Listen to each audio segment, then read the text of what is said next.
for you guys? I think the biggest thing for us was just getting stops. I think looking at that game, they out-rebounded us by 20 points. 20 rebounds. So for us, we knew we needed to get stops and secure the possession. And I thought we did that. And I thought, one of my favorite plays on the stretch was when Keldon dove for that ball. Fast forward to earlier in the game when Spencer dove for that ball, on Kelly.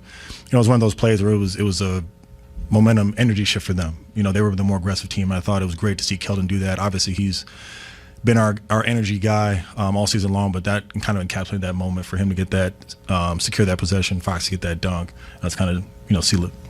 At the other end of the floor, Harrison, is there a mindset shift for you guys when you lose a couple of your key players and it's more on you, like, to be a go-to guy in the closing minutes of a game when that wasn't your role 2 weeks ago?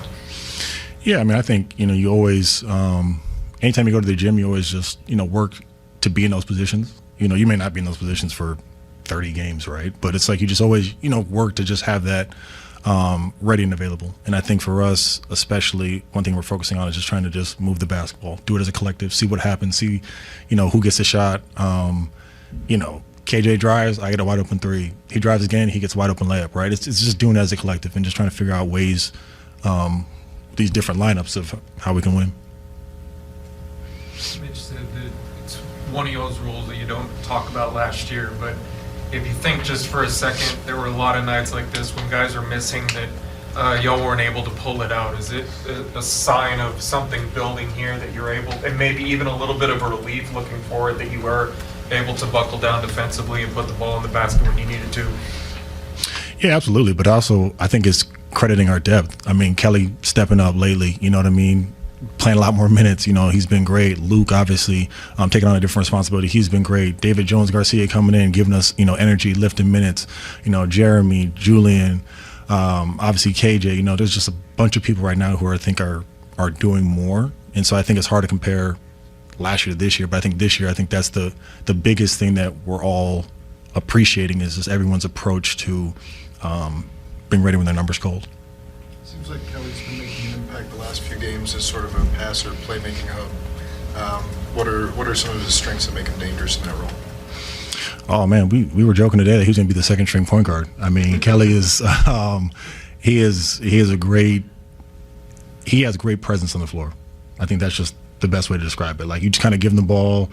You don't know what's going to happen. Maybe an assist, maybe a layup, maybe a three, maybe a fake DHO. You know what I mean? It's just he just always finds a way to just make something happen at his pace, which I think is probably his most unique skill set. There was a stretch there where there was no traditional point guard on the floor, and it was him and four wings. Does that just, I guess, sort of enable you guys to run a lineup like that? Absolutely. I think his versatility. Most centers aren't used to guarding somebody like that who's going to bring the ball up and initiate offense. So I think his ability to do that just gives us another dimension that we can go to. You never know down the season in the playoffs what lineups may be there, who may be healthy, but I think Kelly definitely gives us something different at that position. Do you always save your best dunks for national TV? Man, I haven't had that many dunks this season, so that came out of nowhere, honestly.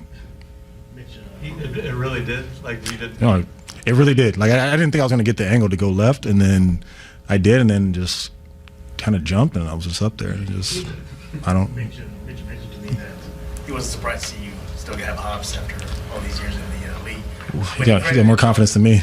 It's good. But you credited all your the treatment, post-game, pre-game, in between games. Can you talk about that and how important that is? Yeah, I think one thing that I try to tell our guys, obviously we're in a tough stretch right now, but it's the constant daily commitment to being ready. It's not just putting up shots, and thinking that that's going to prepare you. It's the weight room. It's the time on the table before and after practices, before and after games, right? It's the sleep, it's the diet. Like, it's a full encompassing process to be able to show up every single night at 7 p.m. And I think, obviously, when you've been in the league a long time, like, it just kind of becomes, commonplace. But I think for a lot of our guys who are younger in their careers, handling, more volume, more responsibility, kind of whether you're a point guard, whether you're a center, focal point of the offense, whatever it is, it just takes time to figure out, like, what is best for you. So I think, guys are feeling that process out, and they're getting, better at that every single day. He has to learn a dunk contest. This All-Star break. You know, I did that my second year in the league. Didn't go hot for me, so I'm retired from that.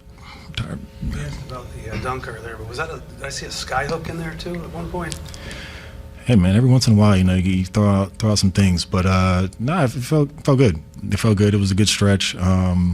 Just trying to figure out just different ways. Like I said, guys stepping up, doing different things to win, and that was just one of the shots. I knew you had Edie coming over, right? Had to get it over him. Was that? Well, he blocked me earlier, so I knew I had to.